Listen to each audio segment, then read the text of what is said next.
Alright, so today I'm going to do a movie review, and I want to talk about a movie I saw recently. The name of the movie is Paranormal Activity, and well, if you haven't seen this movie, it's kind of like the Blair Witch Project, but it's not outdoors, so you can scratch that out of your mind. It's not like you're going to be scrambling through the woods trying to look at something, or night vision the whole time. There is some night vision, but it's pretty much just the whole movie takes place inside of one house, and there's only 3 people in the movie. Well, there's a few more people than that. There's maybe like 5 people, but there's 2 main characters, and that's pretty much all you'll see in the movie. But it's a very low budget film, sort of independent, except that I think Paramount produced it.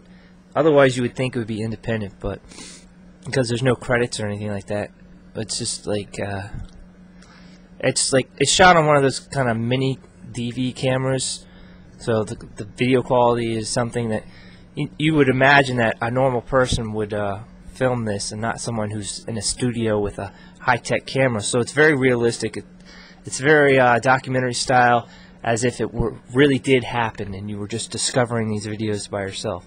Which is the cool part about it, because it makes the entire movie seem really believable, which is a key element to this. All right, so you've got your couple living together. They're kind of young.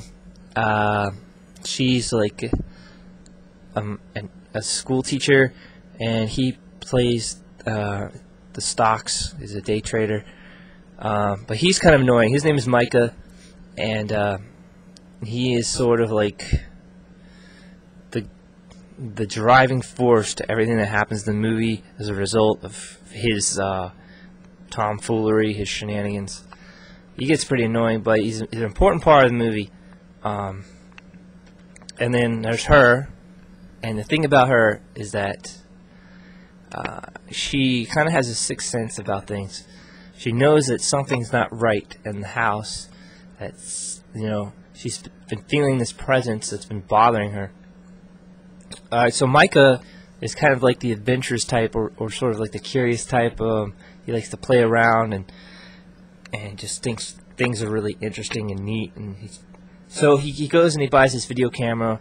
Like, the first thing you see in the movie is him showing off this new video camera to her, which she doesn't like. So the reason he got the video camera, he explains this pretty much in the beginning, is so that he could film whatever's going on at night when you don't know what's going on at all yet. So the only clue you have is him saying that something's going on at night, so you don't know what to expect really, other than the title of the movie. So he tests out the camera, and she just kind of is like getting annoyed by it, but he's like really enthusiastic about this whole adventure. He thinks it'll be like fun or something. So he sets up the camera at night, because that's when they've been having these disturbances, like weird sounds and like tapping sounds, or doors shutting and things like that. So they're trying to figure out, is it the neighbors doing this, or what's going on really. So they think that the video camera will be able to capture whatever it is that's happening. So he sets it up in the bedroom, and they go to sleep that night, and they catch a few things on the video. The audio picks up some weird sounds, and we're not sure what's causing them, but it's kind of freaky. It's pretty creepy. And so then it goes to the next day, and they talk about what he got on camera. And the more they catch on camera, the more excited he is, and the more she's just freaked out by it. So that's how pretty much the entire movie goes. Other than they also hire a psychic medium to come and sort of feel out the place, and he says that, yeah, there's definitely something here, something's going on. And they say, you need to contact Mr. So-and-so, who's an expert in poltergeists or demons or whatever. But that's the guy they need to contact in order to get this resolved. But Micah thinks it's a bad idea. He doesn't want this guy, this weirdo, in his house, and so he kind of convinces her not to bring him in yet, which turns out to be a very bad idea. And so you end up like kind of hating him for it.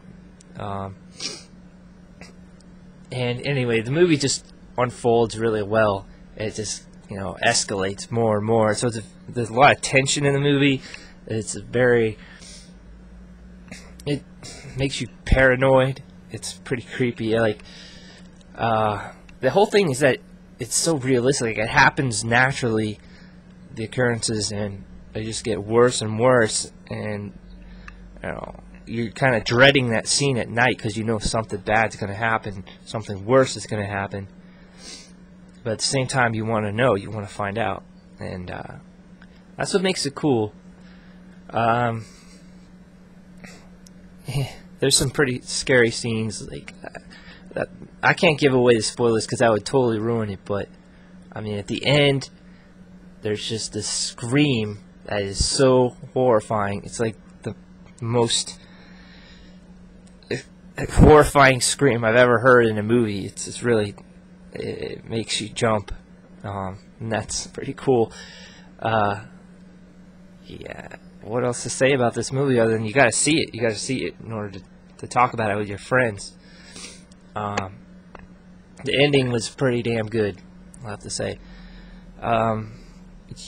Even though it was a little bit predictable, like you pretty much knew how it was going to end, it paid off. Like, it was a satisfying ending, and you know, you just knew there wasn't going to be a good ending to this movie, because the whole thing is kind of like a tragedy. Like, things get worse and worse and worse, and it's all because of Micah, pretty much. He just antagonizes this spirit or whatever is in the house. But I think the scariest thing about this movie is that it could actually happen to anyone. You know, this type of thing really could happen, or probably has happened, unfortunately. But they were stupid enough not to do anything about it. I mean, it's a really strong example of why you need to have love and religion in your life. You have to have spirituality about you. You know, you have to be strong-minded, strong-willed. But anyway, the movie is one of a kind, and I applaud it. You know, just because it has a low budget, that's no reason to discriminate. I mean, it's more about everything that happens on film than the way it looks. You know, you're not going to have any good special effects or lighting. You know, the camera work is very basic, but all of that is for good reason. And I think it's a must-see film. But I heard they're going to do a sequel, and I don't think that's a very good idea. I think they should just leave it the way it is. If they do a sequel, it's going to be too over the top, and they're going to amp up the budget. Of course, they're going to try to make it look pretty, and it's just going to ruin it. Man, they're not going to be able to top the original. But there you have it. That's my review of Paranormal. Now go and watch the movie, and if you dare, watch it alone in the dark, or watch it with your girlfriend on the couch. But, you know, just enjoy the movie. Make sure you watch it, the whole thing, without stopping. And then come back and make sure you comment this video and let me know what you think. Alright, bye.